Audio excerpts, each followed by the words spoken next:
ಶ್ರೀ ಕ್ಷೇತ್ರದಲ್ಲಿ ಪ್ರತಿ ವರ್ಷಂತೆ ಈ ವರ್ಷವೂ ಸಹ ಬಹಳ ಭೀಮ್ ಅಮಾವಾಸ್ಯೆನ ವಿಜೃಂಭಣೆ ನಡೀತಿದ್ದಂಥ ಒಂದು ಕ್ಷೇತ್ರ. ಈ ವರ್ಷ ಸರಳತೆಯಿಂದ ಮಾಡುವಂಥ ಒಂದು ಉದ್ದೇಶಿಸಲಾಗಿದೆ. ಯಾಕಪ್ಪ ಅಂತಂದರೆ ನಾಡಿಗೆ ಬಂದಿರುವಂಥ ಬರಗಾಲದ ಒಂದು ಭೀಕರ ಬರಗಾಲ ಮತ್ತು ಶ್ರೀ ಕ್ಷೇತ್ರದಲ್ಲಿ 2027ನೇ ಇಸ್ವಿಗೆ ಶ್ರೀ ಕ್ಷೇತ್ರದ ಮಹಾಮಸ್ತಾಭಿಷೇಕ ಇರುವಂಥ ಉದ್ದೇಶದಿಂದ ಈ ವರ್ಷ ಸರಳವಾಗಿ ಆಚರಣೆ ಮಾಡಲಾಗ್ತದೆ. ಆದ್ರೂ ಸುಧಾ ಪ್ರತಿ ವರ್ಷದಂತೆ ಈ ವರ್ಷವೂ ಸಹ ಎಲ್ಲ ಕಾರ್ಯಕ್ರಮಗಳನ್ನು ಆಯೋಜನೆ ಮಾಡಲಾಗ್ತದೆ. ಅದ್ದೂರಿ ಕಾರ್ಯಕ್ರಮಗಳು ಯಾವುವು ಇರಲ್ಲ.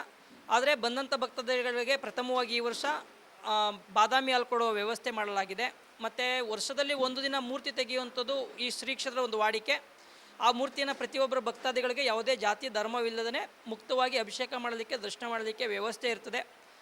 ಮತ್ತು ಬಂದಂಥ ಭಕ್ತಾದಿಗಳಿಗೆ ಆರೋಗ್ಯ ವ್ಯವಸ್ಥೆನೇ ಆಗ್ಬೋದು, ಆಂಬುಲೆನ್ಸ್ ವ್ಯವಸ್ಥೆನೇ ಆಗ್ಬೋದು, ಟಾಯ್ಲೆಟ್ ವ್ಯವಸ್ಥೆಗಳಾಗ್ಬೋದು, ಮೂಲಭೂತ ಸೌಕರ್ಯಗಳನ್ನೇ ಎಲ್ಲ ವ್ಯವಸ್ಥೆನೂ ಅಚ್ಚುಕಟ್ಟಾಗಿ ನಿರ್ವಹಿಸ್ತದೆ. ಆಲ್ರೆಡಿ ಪೊಲೀಸ್ ಸಿಬ್ಬಂದಿ ನಮ್ಮ ಕಾರ್ಯನಿರ್ವಹಿಸಲಿಕ್ಕೆ ಅಚ್ಚುಕಟ್ಟಾಗಿ ನಮ್ಮ ಕ್ಷೇತ್ರಕ್ಕೆ ಯಾವ್ಯಾವ ರೀತಿಯಲ್ಲಿ ಮಾಡಬೇಕು ಅಂತ ಮಾರ್ಗಸೂಚನೆಗಳನ್ನು ನೀಡಲಾಗಿದೆ. ಆರಕ್ಷಕ ಸಿಬ್ಬಂದಿಗಳು ಕ್ಷೇತ್ರದ PSI ಆಗ್ಬೋದು, CPI ಆಗ್ಬೋದು, ಎಲ್ಲರೂ ಮಾಹಿತಿ ಕೊಟ್ಟರೆ ಅವ್ರ ಪ್ರಕಾರವಾಗಿ ನಾವು ಕಾರ್ಯಕ್ರಮವನ್ನು ಆಯೋಜನೆ ಮಾಡ್ತೇವೆ.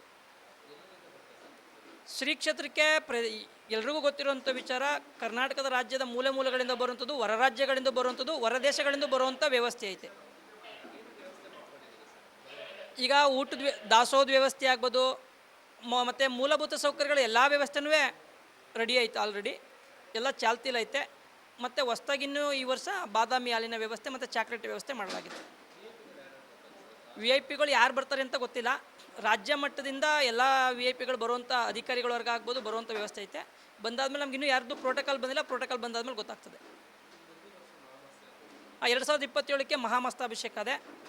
ಜುಲೈ 25ರಿಂದ ಆಗಸ್ಟ್ 2ರವರೆಗೆ ನಡೀತದೆ. 7ನೇ ತಿಂಗಳು ನಡೆಯುವಂಥ ಜುಲೈ 20ರಿಂದ ಆಗಸ್ಟ್ 2ರವರೆಗೆ 9 ದಿನ ಕಾಲ ನಡೆಯುವಂಥ ಮಹಾಮಸ್ತಾಭಿಷೇಕ.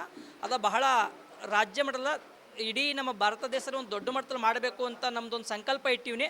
ಆ ಸಂಕಲ್ಪಕ್ಕೆ ನಮ್ಮ ಎಲ್ಲ ಮಾಧ್ಯಮ ಮಿತ್ರರು ಮತ್ತು ಎಲ್ಲ ಭಕ್ತಾದಿಗಳು ಸಹಕರಿಸಬೇಕಾಗಿ ನಾನು ಈಗಲೇ ಕೇಳ್ಕೊತಾ ಇರ್ತೀನಿ.